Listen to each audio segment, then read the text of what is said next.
চোখের সামনেই দেখলুম পৃথিবীটা কিরকম বেপ্যাটার্নভাবে বদলে গেল। মানে আগেকার ধরন ধারণ, আচার ব্যবহার সব তো বদলেছে, উপরন্তু ছেলে মেয়ে, লোকজন, আত্মীয় স্বজন সব যদি একটু খাসাভাবে বদলায় তবু মনে একটু আশা থাকে। কিন্তু ক্রমশ বিতিকিচ্ছিরি ব্যাপার হয়ে আমাকে একেবারে কোণঠাসা করে ফেলেছে। স্রেফ নিজের বাড়ির কাণ্ড দেখেই মুন্ডু ঘুরে যাচ্ছে, তা অপরের কথা কি বলবো বলুন। এক এক সময় ভাবি কাদের জন্য মাথা ঘামিয়ে মরছি। ছোট প্যাঁটকাটা থেকে ধাড়ি রাম ছাগলগুলোর পর্যন্ত মেজাজ একেবারে মিলিটারি। ভদ্রতা, সহবত শিক্ষা কিচ্ছু নেই। কাজকর্মে বালাই তো বহুদিন চুকে গেছে। যদি বলি বাড়ির বাজারটা রোজ একটু এনে উপকার করো, বয়ে যাচ্ছে। সারাদিন শুধু হুজ্জুত করে সন্ধেবেলা বাবুরা বাড়ি ফিরবেন, আর আমি এদের ঋণ শোধ করব। সিগারেটওয়ালা এলো, তাকে 3 মাস কে পয়সা দেয়নি। শেষকালে সে 2 পয়সার বিড়ি পর্যন্ত ধার দিতে নারাজ হতেই তাকে গালিগালাজ করে দোকানের যথাসর্বস্ব লুটে তার বাঁ চোখের উপর একটি প্রকাণ্ড আপ গজিয়ে দিয়ে এক বাবু সরে গেলেন। আপিস থেকে বাড়ি ফিরতেই শুনলুম ভুঁটে বাবু এই কাণ্ড করে বসে আছেন। আমাকে 25 টাকা খেসারত দিতে হলো। বাবু বাড়ি ফিরতে জিজ্ঞেস করলুম, হ্যাঁ রে বাঁদর, পানওয়ালাকে খামোখা ঠেঙালি কেন? অমনি মুখে জবাব জুগোলো, দাঙ্গার সময় ব্যাটার দোকান বাঁচিয়ে দিয়েছিলুম না। যেহেতু দাঙ্গার সময় তাকে চাঙ্গা করে রেখেছিলেন, সেই হেতু এখন নিত্যি তার সঙ্গে হাঙ্গামা করার ওর কপিরাইট জন্মে গেছে। মানে বজ্জাতিটা বুঝুন। পয়সা না থাকে নেশা করা কেন? যাই হোক, এ বিষয়টা নিয়ে তো আর ছেলেপুলেদের সঙ্গে সামনাসামনি আলোচনা করা যায় না।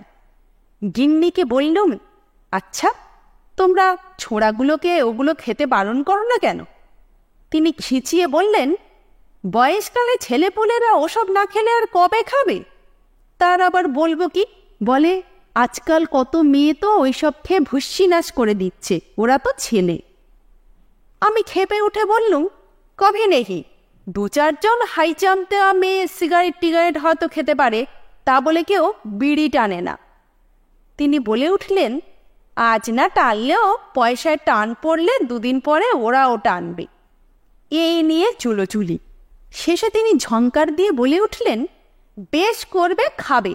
কত দুধ, ঘি, মাছ, মাংস ছেলেপুলেদের নিত্যি এনে খাওয়াচ্ছ, তার ঠিক নেই। ওরা দুটো একটা কি না কি খেলে অমনি তোমার চোখ টাটালো। আমি খেপে বললুম, খাগ্গে মরুগ্গে, খেয়ে পয়সা দেয় না কেন? তার সঙ্গে সঙ্গে জবাব, ওরা কোত্থেকে পাবে? ওদের রোজগারের ব্যবস্থা করেছ? মানে শেষ পর্যন্ত প্রমাণ হলো মূলে সেই আমার দোষ।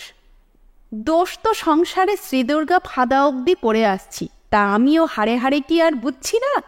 কিন্তু রোজগারের ব্যবস্থা করব কোত্থেকে? কটা বামুন কায়েতের ছেলের আজকাল চাকরি জোটে বলুন তো? তাই একখানা মুদির দোকান করে দিলুম, তাও টিকল না। চিনির দাম চড়তে গুড় দিয়ে চা খেয়ে খেয়ে বাবুরা কারবার লাটে তুলে দিলে।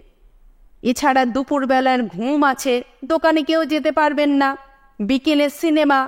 অতএব লোকজন যা করে তারা একেবারে দফা সেরে দিলে বাবুরা পুনরায় ঘরে বসে আয়েশ করছেন। তাও চুপচাপ থাক তা নয়, ইতিমধ্যে এক কাণ্ড।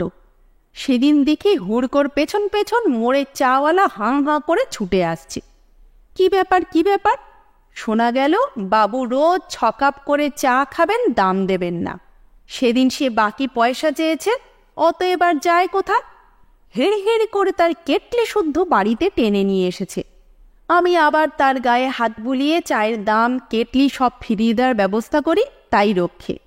আচ্ছা, এরা ক্রমশ হচ্ছে কি? এই নিয়ে বকাবকি কম করেছি, কিন্তু যতই বলা হোক এরা কাঁচকলা দেখিয়ে নিজেদের সলা পরামর্শ মতো চলবে। আপনার জ্বালা বাড়লেও সেদিকে দৃষ্টি দিতে তাদের বয়ে যাচ্ছে। সৃষ্টি ছাড়া অঘটন ঘটাতে এরা ওস্তাদ। তা বলে বাপদাদা, খুড়ো জ্যাঠা বা মাস্টার মশাই পর্যন্ত কাউকে রেয়াত করবে না? কি আতান্তর ব্যাপার বলুন তো। সেদিন শুনলুম নবাবর সেজো ছেলের পরেরটি ফালতুটা স্কুলে পড়া বলতে পারেনি, মাস্টার বকেছে। আর যায় কোথা? তারপর দিনই হঠাৎ মাস্টারের ঘাড়ে ঝাঁপিয়ে পড়ে আমার নস্যির ডিবে থেকে এক মুঠো নস্যি নিয়ে তার নাকে গুঁজে দিয়ে এলো। আচ্ছা, এ কি? ফালতুর বিরুদ্ধে নালিশ শুনে সন্ধেবেলা যাচ্ছে তাই করে বলল, হ্যাঁ রে গরু, তোরা গরুকে মানিস না? তোদের দুবেলা জাবনার ব্যবস্থা করবার জন্য তাহলে এত খেটে মরছি কেন? তার উত্তরে আমার উপরেই চোপা, আমায় শক্ত শক্ত পড়া জিজ্ঞেস করে কেন? আমি বললুম, পড়া আবার শক্ত কি রে বাঁদর? তার উত্তরে কি বললে জানেন? তুমি দুটোর উত্তর দাও না দেখি। গা জ্বলে গেল হতভাগার কথা শুনে। বললুম, নিয়ে হতচ্ছাড়া, দেখি কিসের উত্তর না দিতে পারি। ষষ্ঠ মানের পড়ার উত্তর দিতে পারবো না আমি? মশাই বলতে না বলতে দু ঝাঁকা বই নিয়ে এসে সামনে ঢেলে দিলে। দেখলুম সেগুলো রপ্ত করতে পারলে প্রায় আইনস্টাইনের সমকক্ষ হওয়া যায়। নিজের মান বাঁচাতে শেষে পালাবার পথ পাই না। তবু গম্ভীরভাবে জিজ্ঞাসা করলুম, তাহলে পাশ করবি কি করে? সেও মহাস্ফূর্তির সঙ্গে বলে গেল, কেন টুকে টুকে? বুঝুন কিরকম শিক্ষা পাচ্ছে। আসল কথা হয়েছে কি জানেন, আমরাও ওদের ঘাড়ে রাজ্যের জ্ঞান চাপিয়ে বিদ্যে দিগ্গজ না করে ছাড়ব না, ওরাও গজগজ করতে ছাড়বে না।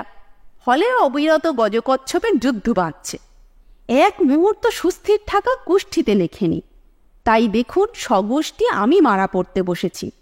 যদি বলেন আমাদের বাড়িতে কি ছেলেপুলে নেই, তারা তো কেউ তোমার বাড়ির মতো উদ্ভুটে নয়, আসলে তুমি নজর রাখো না তাই। তাহলে বলবো, আর কত নজর দেবো বলতে পারেন? এত নজর দিয়েও তো কেউ কাহিল হচ্ছে না, শুধু আমার বিরুদ্ধেই লোকে খুঁতবার করতে খুঁত করছে। তাহলে উপায় কি? সেদিন আমাদের পাড়ার এক শ্রদ্ধেয় ভদ্রলোক লাইব্রেরি উদ্বোধন করতে এলেন। তার পেছনে স্রেফ শেয়াল ডেকে এমন অবস্থা করলে যে ভদ্রলোকের বোধহয় উদ্বোধনে প্রাণত্যাগ করবার ইচ্ছে হলো।